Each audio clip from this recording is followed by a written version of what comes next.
Qual seria o número exato de serafins celestiais? As Escrituras não nos oferecem uma quantificação precisa, mas nos dão indícios da vastidão desse exército celestial. Em Apocalipse 5, versículo 11, João narra sua visão de multidões incontáveis ao redor do divino trono. Algumas versões bíblicas traduzem como miríades e miríades, ou mesmo milhões, para ilustrar o mar infindável de serafins. Para se ter uma ideia, um estádio esportivo médio nos Estados Unidos pode conter cerca de 50 mil almas. Imagine então a magnitude de 2.000 desses estádios juntos. João poderia estar usando 10.000 vezes 10.000 como uma forma simbólica de representar um número inimaginavelmente vasto de serafins. O livro de Hebreus menciona uma miríade incontável desses seres celestiais, Hebreus 12, versículo 22 a 24. Em outras partes das Escrituras, anjos são frequentemente comparados a estrelas, como em Daniel 8, versículo 10 e Apocalipse 9, versículo 1. Ao refletir sobre a magnitude destes seres, lembramos de outras passagens, como Jó 38, versículo 8, que alude a esses seres celestiais louvando o Criador no início dos tempos, bem como Daniel, que os compara a estrelas que brilham intensamente. Conforme Deuteronômio 33, é mencionado que o Senhor se apresentou a Moisés com incontáveis serafins a seu lado. No Salmo 68, versículo 7, o salmista fala sobre as carruagens de Deus, que são inúmeras, e reforça a ideia de que é desafiador quantificar essa magnitude. Ponderamos sobre o tempo de existência desses serafins. Eles provavelmente precedem tudo o que conhecemos. As Escrituras, em Jó 38, de 1 a 7, nos revelam que quando o Senhor estava moldando a terra, os anjos já exultavam em louvores. Isso nos indica que os serafins existiam muito antes do mundo material como o percebemos. Os anjos são imortais? O mensageiro celestial Gabriel manifestou-se ao profeta Daniel, conforme registrado em Daniel 9. Surpreendentemente, mais de meio milênio depois, o mesmo Gabriel fez-se presente a Zacarias, o progenitor de João, o precursor. Lucas 1, versículo 12 ao 17 relata que, ao avistar Gabriel, Zacarias sentiu-se inquieto e foi envolto em temor.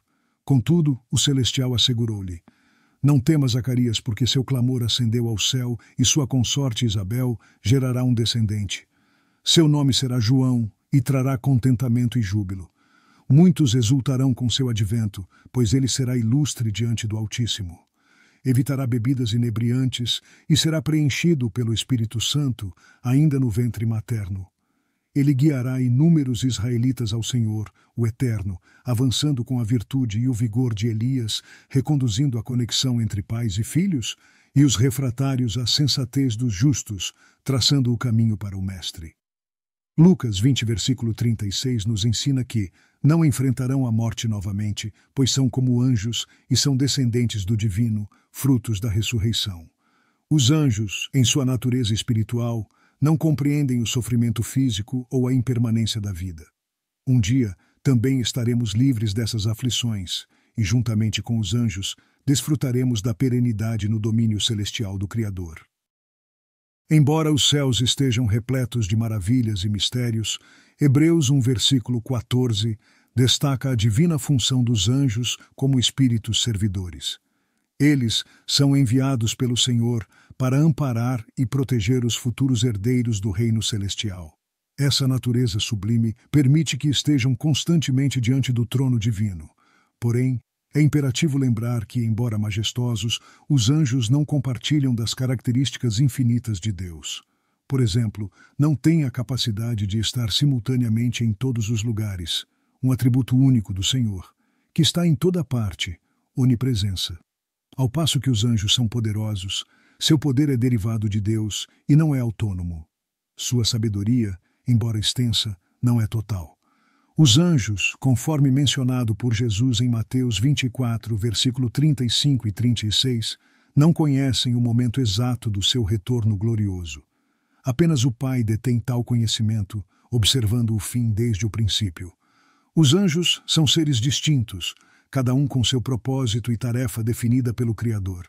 Em algumas passagens, são mencionados como exércitos do Senhor, indicando sua prontidão e disciplina celestial. Serafins, por exemplo, são seres luminosos que exaltam a santidade de Deus, como visto em Isaías 6, versículo 1 ao 4. Sua presença é tão avassaladora que a simples visão deles fez Isaías se sentir indigno. Outro grupo de seres celestiais é o dos querubins, guardiões do divino.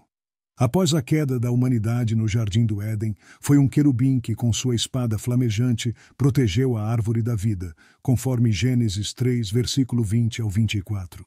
Esse ato divino foi, na verdade, um gesto de misericórdia.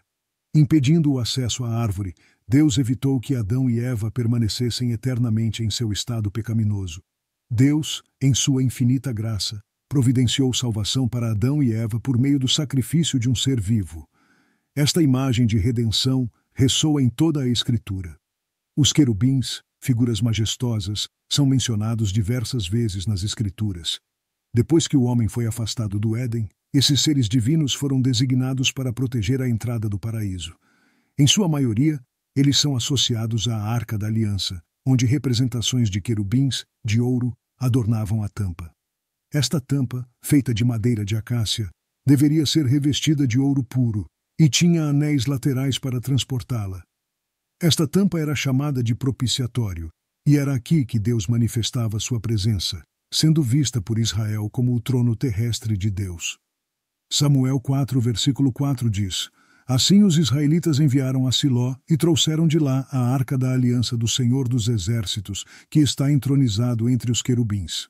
Em Salmos 80, versículo 1 temos a passagem: E ainda, ouve-nos, pastor de Israel, que conduzes José como um rebanho. Tu que te assentas entre os querubins, mostra o teu esplendor. Ezequiel, em sua visão, descreveu a majestosa aparência dos querubins. Contudo, anjos são seres espirituais e podem se manifestar de formas distintas conforme o propósito divino. O único arcanjo mencionado nas Escrituras é Miguel, que lidera os exércitos celestiais e defende o povo de Deus. Ele se destaca em diversas passagens, como em Judas 1, versículo 9 e Apocalipse 12, versículo 7. Porém, o arcanjo Miguel, quando argumentava com o diabo e discutia acerca do corpo de Moisés, não ousou fazer acusação injuriosa contra ele, mas disse: O Senhor te repreenda. Judas 1, versículo 9. O Senhor, em sua infinita majestade, retornará dos céus em meio a uma celebração celestial. Tal retorno será acompanhado de um clamor inconfundível, marcado pela voz autoritária de um arcanjo e pelo soar das trombetas divinas. Aqueles que partiram tendo fé em Cristo serão os primeiros a serem despertados para este momento glorioso. Na narrativa bíblica presente em Apocalipse 12, versículo 7, somos introduzidos a uma batalha cósmica. Miguel e seu exército de anjos confrontam o adversário, o dragão, e seus seguidores. O embate entre luz e trevas ocorre, demonstrando a soberania e poder dos céus. Em Daniel, Miguel é representado como uma figura angélica de grande estatura e poder. Ele é o defensor dos filhos de Deus, atuando como uma força protetora em tempos de grande adversidade. Ainda neste livro é relatado como o príncipe da Pérsia opôs-se, mas Miguel interveio, mostrando sua supremacia e compromisso com os planos divinos.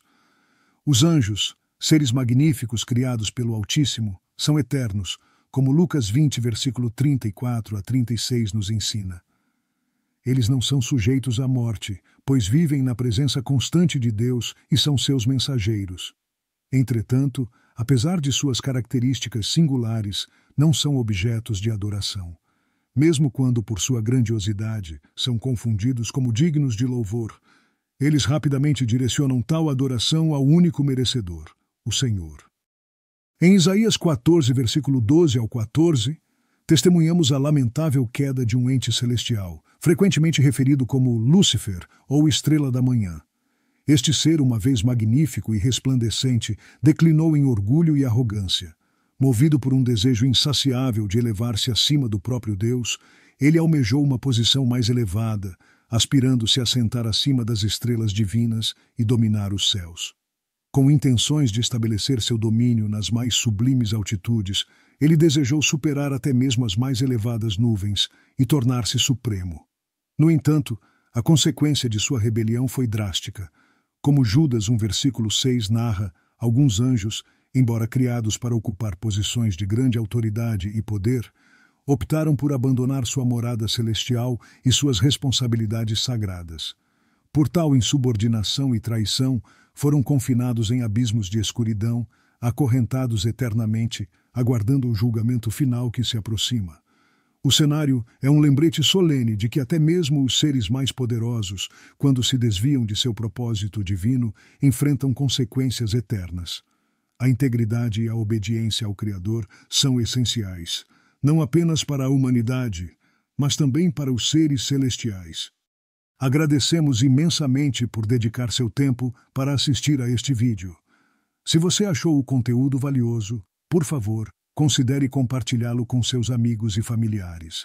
Não esqueça de curtir, pois isso ajuda a levar nossa mensagem a mais pessoas. E claro, siga nosso canal para não perder nenhuma atualização. Juntos, podemos construir uma comunidade forte e engajada. Obrigado por fazer parte da nossa jornada.